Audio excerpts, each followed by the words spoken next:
mengusung tema melangkah bersama bekerja, berkarya untuk Poltim bangkit. Semoga acara pesta rakyat pada malam ini berlangsung dengan aman, tertib, penuh kegembiraan. Malam ini adalah ungkapan syukur kita bersama. Syukur atas perjalanan panjang yang telah kita lalui. Syukur atas setiap pencapaian yang berhasil kita raih.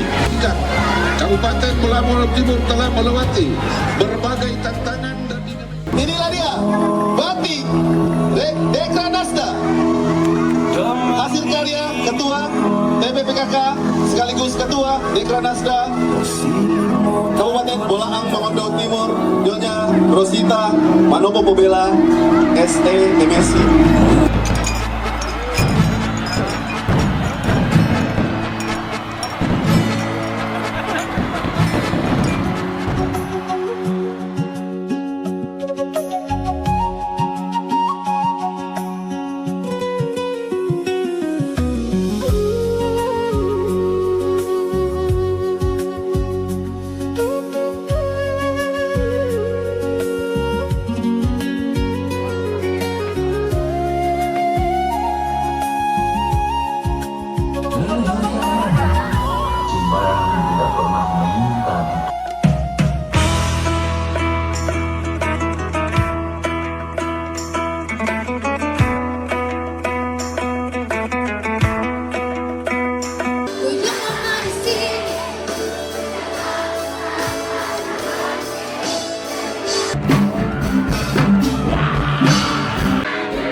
Jaga jangan siakan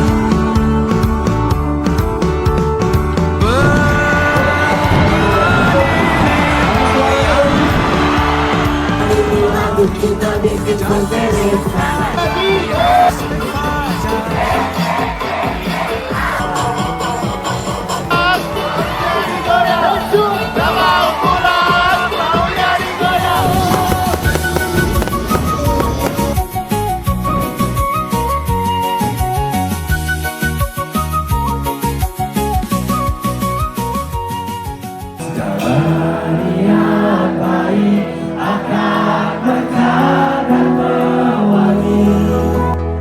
Di segala musim, di sepanjang waktu, segala niat baik akan mekar dan mewangi. Di